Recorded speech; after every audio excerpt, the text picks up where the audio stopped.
Hello and welcome to Legitimate Bureaucracy and Accountability. This is Brian Gazzetta, and I'm going to lead you through my schematic model.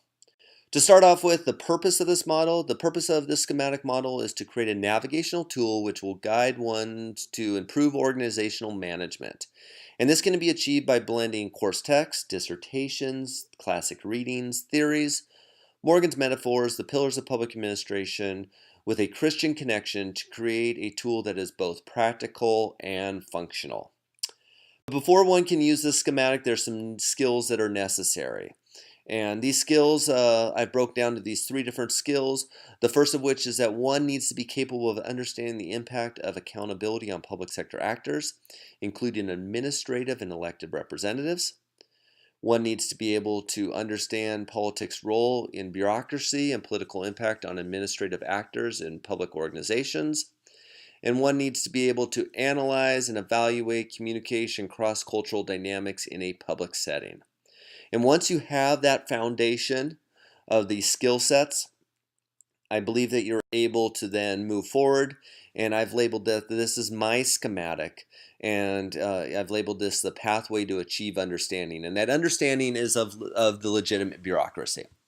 And you can see all these arrows lead towards that legitimate bureaucracy, and although there are these seven elements, these seven steps that lead you to legitimate bureaucracy, don't think of them as step one, step two, step three. And even though there's this arrow, they build upon one another. They're the steps, but they're not necessarily in a sequential order. They're just all they're all the pieces of the puzzle that one needs to put together in the schematic in order to lead towards that legitimate bureaucracy.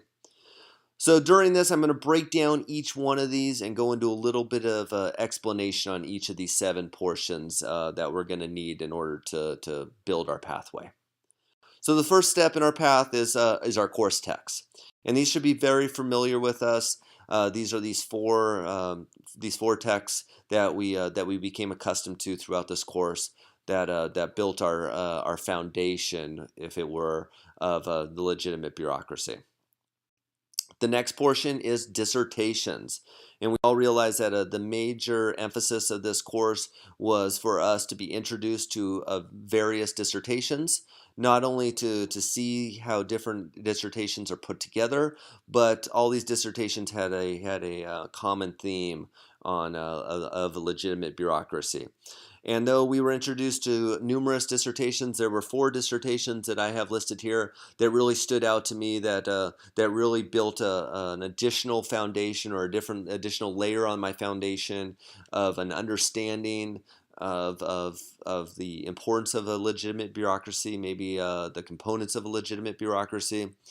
So I have Perceived Government Legitimacy, the Effect of the Bureaucratic Representation. That was the dissertation that I presented, and I felt that was very important in building the foundation. But there was three others that you presented to me that really stood out, and I really thought that had some importance to me. So the one is the Representative Bureaucracy in the States. That was that examination of male and female cabinet secretaries. Does the bureaucracy move the needle of trust and exploratory analysis? And changing trust, individual level assessments of political legitimacy. All were very good dissertations that just reinforced that foundation. So the next step in our pathway to legitimate bureaucracy are some of the classic reads.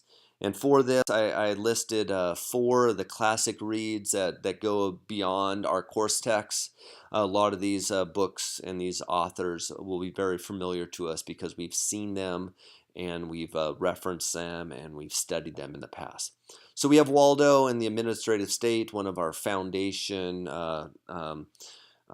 authors of public administration, and one of the foundational texts, the Administrative State, a study of the political theory of American public administration. The next was Mosier. I feel Mosier really stands out when it comes to the study of legitimate bureaucracy, especially his writings of the democracy and the public service.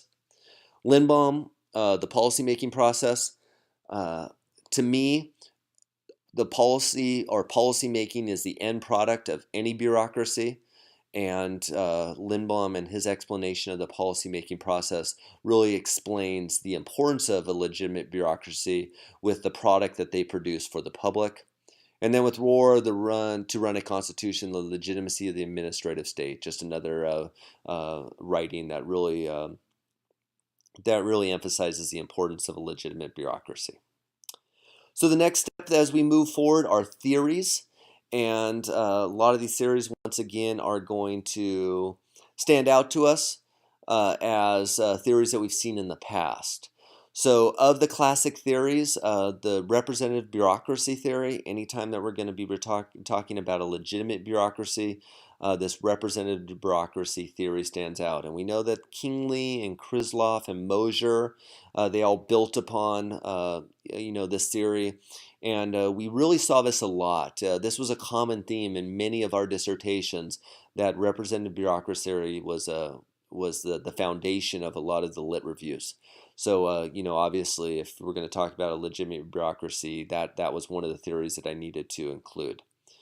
Even more important, anytime we're going to talk legitimacy, we need to talk about legitimacy theory. So we have Weber, Locke, and Dogen, all who have built upon that theory, and obviously that is a fundamental theory when talking about the legitimate bureaucracy.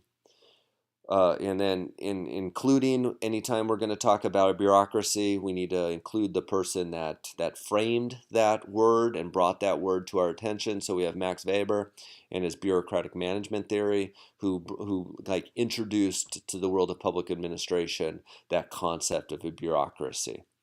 And then social capital theory, more of a modern twist. We have Robert Putnam, a Harvard professor, with his social capital theory and the importance of that social capital and the importance of those bureaucratic actors and their importance. And so I wanted to add a modern twist, and I feel that it's important, especially in the changing role of the bureaucrat, especially the street level bureaucrat, how it's important to see a modern theorist adding his theory into a more of a modern day role. So as we change, as we take another step forward, or we add another piece of the puzzle, we have Morgan's metaphors. And obviously, a lot of us, one of the best explanations of Morgan's metaphors that I read is that each one of the metaphors is its own language.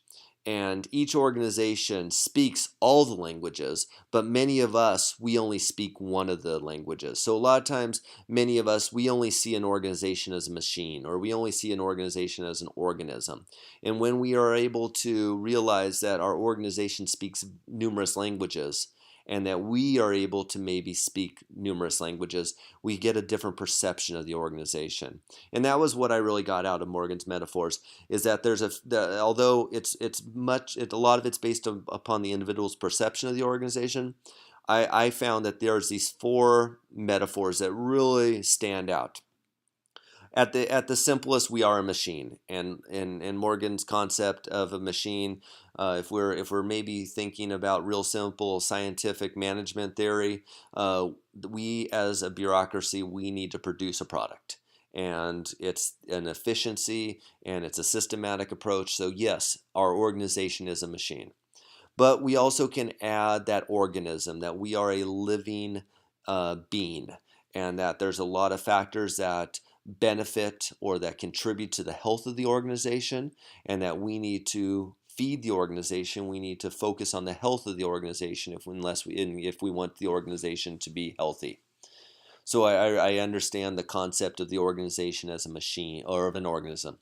And then I really thought that the concept of an organization as a brain was really stood out. And that is, to me, what I interpreted is that an organization needs to have the ability to learn.